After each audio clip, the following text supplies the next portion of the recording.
BoxingVoice.com, live here with Paulie, the Magic Man Malignaggi. Paulie, man, I see you here at the fire department. You know, you're doing your thing in the Brooklyn food drive. I mean, the fans want to know what's driving you for this fight. Winning, man. I said it in the teleconference the other day. You know, winning is the motivator all the time, you know. People say, oh, you made money or you got a job, you don't got to fight. And you know what? I've even said it myself, you know. If I'm not happy, I don't have to fight.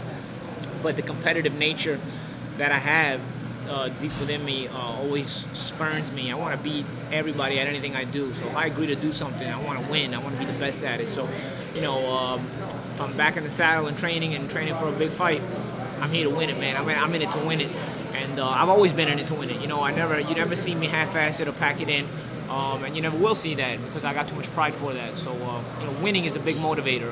Money is obviously a motivator. You can never have enough of it, right? But, you know, enjoying being at this level. You know, I get to sit back now and you say, wow, you know, I get to be part of these big fights. Really, I get to sit back. I've always put so much pressure on myself. And not that there's no pressure, but it's always like, I get to be part of these big events, and you know I never got to enjoy them. And just enjoying the latest part of my career, you know, because when I look back on my career, I want to be able to smile when I think about it, you know. And so moments like this, I want to be able to treasure. Fight week, you know, there's not going to be very many fight weeks, you know, in the future. You know, there's not going to be very many fight weeks left in my career, you know. So each and every experience I have as a fighter, I want to be able to cherish it. And obviously, winning is a big motivator. Speaking of not very many fights left in your career, that's the focus. That's what I want to focus on. Are we seeing the Malignaggi that wants to use this jab to win for a possible opportunity to get back in the ring with Adrian Broner? Because the last time we seen you with fire and intensity was in that fight. And while all the judges didn't see it your way, a lot of fans noticed that you came in there to fight, you gave it your all. How are you going to turn it around for this fight, so that it doesn't stay in the hands of the judges again, or that you don't get the credit deserved for the output and activity that you bring into the ring? You know, that's a very good question. You know, again, winning is a motivator on a lot of fronts, because winning this fight, obviously, this is a little different here because the Battle of Brooklyn is for a turf war. It's for local pride. You know, everybody in Brooklyn knows who Paulie Malignaggi and Zab Judah are, man. You know what I mean? So we're taking each other on. You want to be able to have that local bragging rights, but to put it into more perspective, to get to those kind of fights again with an Adrian Broner or for another world championship, I have to win this fight. And I'm a two-time world champion. It's been special.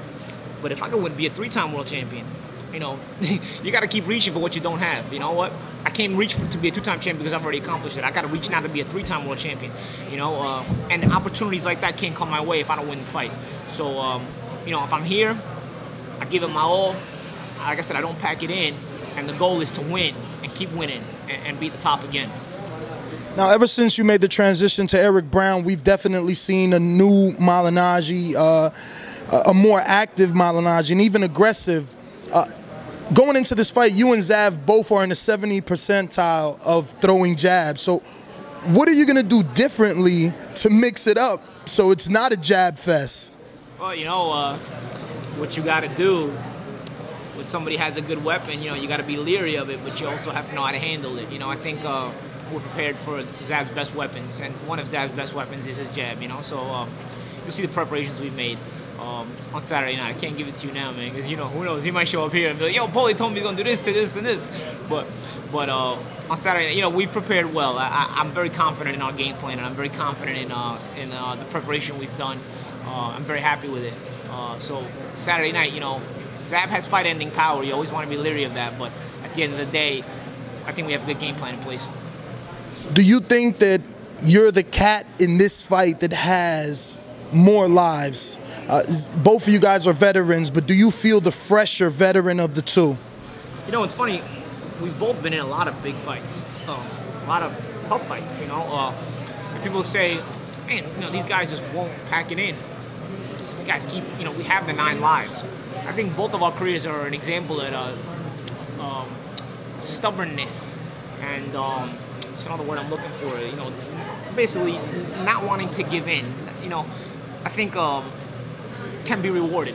You know, it's one thing to say it, hey, I don't give up, I don't want to give in. It's another thing to say it, believe it, and go and make your actions make that a truth. You know, Zab said he wasn't done. He got into the fight with Danny Garcia, and he proved that he belonged in the ring with him. He didn't win the fight, but he believed that he proved that, hey man, I still belong at this level. Maybe I didn't beat the champion, but I belong at this level, and I gave him a good run for his money. I myself, I was a world champion up until my last fight. I lost the title against the fighter that everybody had anointed. I lost the title against the guy that everybody had anointed as the king of the next generation. I personally didn't believe it going in. I personally still don't believe it after having fought Adrian Broner. Doesn't mean I don't think he's talented, but at the end of the day, I think the fact that we don't let people's opinions affect us. There's a fine line between a stupid fighter that is shot and doesn't believe people tell him to stop, and a fighter who still has a lot left and keep proving people wrong. I think the media loves writing people off right away. They look at somebody's age and they say, like for example, I keep seeing, oh, Malignaggi and Judah are both past their prime.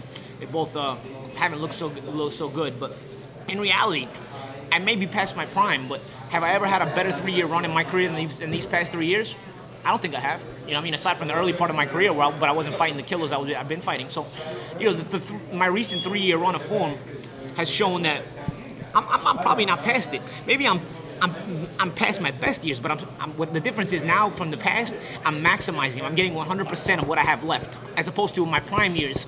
Maybe I didn't have the perfect team around me or the perfect fundamentals in place or people around me to maximize 100% of what I had to give in those times. Maybe if I was given 60-70% of myself in those times, even though I was working very hard. But now I got a team that can maximize and be able to give 100% of a 33-year-old Paulie Malignaggi. And I think 100% of a 33-year-old Malignaggi is better than 60-70% of a 26-27-year-old Malignaggi.